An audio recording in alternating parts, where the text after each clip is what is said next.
is Top 5 Wednesday once again, and this week's list is Top 5 books that gave you a reading hangover. First on our list is Carry On, Simon. Yeah, this book broke me. I know, buddy. This book broke me so bad. It's so cute and it's so sweet, and I'm never gonna find a romance that's this well paced and this believable, and didn't want to read anything because nothing was gonna live up to that moment. I wanted to reread the stupid book, but I wanted to reread it again as the first time I read it. Where my heart's still fluttering and young love and... This book was super sweet. Super just, if you're not a romance fan, this is what you need to read. Yeah, this will turn you into a bit of a romance fan. We both kind of came out of that like, oh, there's not going to be another book like this. Next on our list is The Young Elites by Mary Lou. Well, I think it was one of those hangovers that you came out of where you're just like, I don't know what just happened. I kind of regret what just happened. I think it was a wild night and a cool story. But I am never going to be this messed up again. Young Elites was very, very, very dark, and it was really well done in the fact that it was very dark, and it made sense. It made sense. Like, you're following this character, and she's making these decisions, and all of her decisions, they make sense in the order she makes them, and then you turn around and you look, and you just realize that the world is burning behind you. Consequences!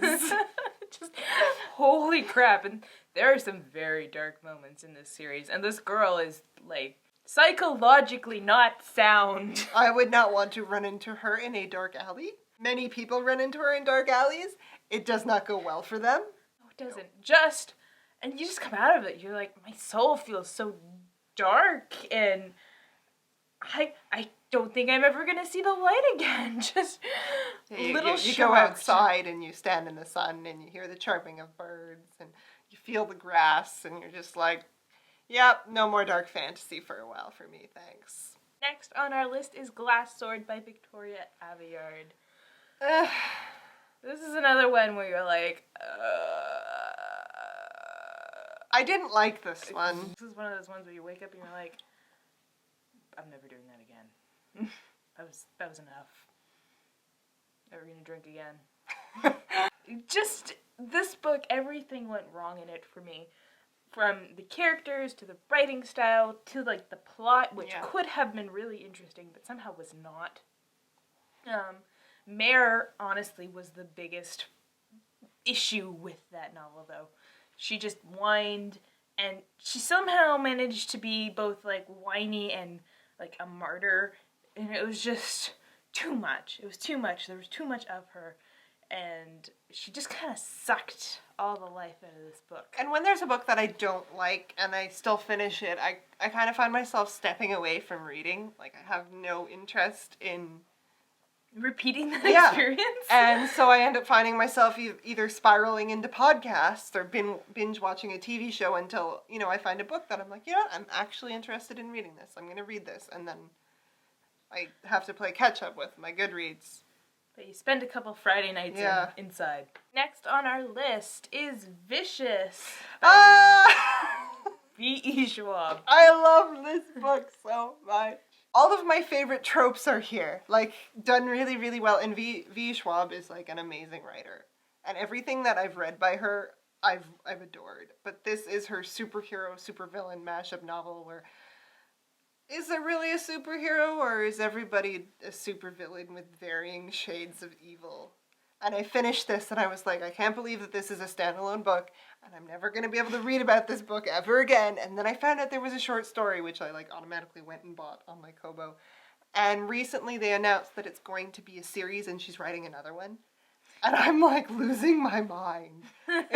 This book, to me, is like that party you went to that no other party will be as good as that. Everyone who's awesome was there. And they wanted to talk to you. Last on our list is The Golden Compass by Philip Pullman. And this is the first book that I read, and when I say The Golden Compass, I mean The Amber Spyglass. This is the first book that I read that I remember being, like, devastated after reading it. Just like, I'm so sad and nothing is going to ever make me happy again. It was so good, but I am so sad for like 2 or 3 days after reading this book. This book broke 12-year-old me. Yeah. Honestly, just like, oh my god. What do you mean there's no such thing as happy endings, Philip Pullman? And just sitting there as a 12-year-old imagining the rest of her life without like the love of her life and just knowing that she's never going to come in contact with a romance like that again, ever. And she's probably gonna marry and have kids and be happy, but you know. But somewhere out there. Not as happy as she could be. Yeah, just heartbreaking. Like, absolutely heartbreaking. I find that book also set really high standards for me. Yeah. Like, it kind of, like, nestled into your soul and kind of integrated there. So, yeah, those were the 5 books that gave us book hangovers. Either, you know, like, good hangovers or very regretful ones. You know, where like, you just went on a bender and no more. So what books gave you a hangover? What constitutes a book hangover for you? And if you have any books to recommend us, tell us about them in the comments below.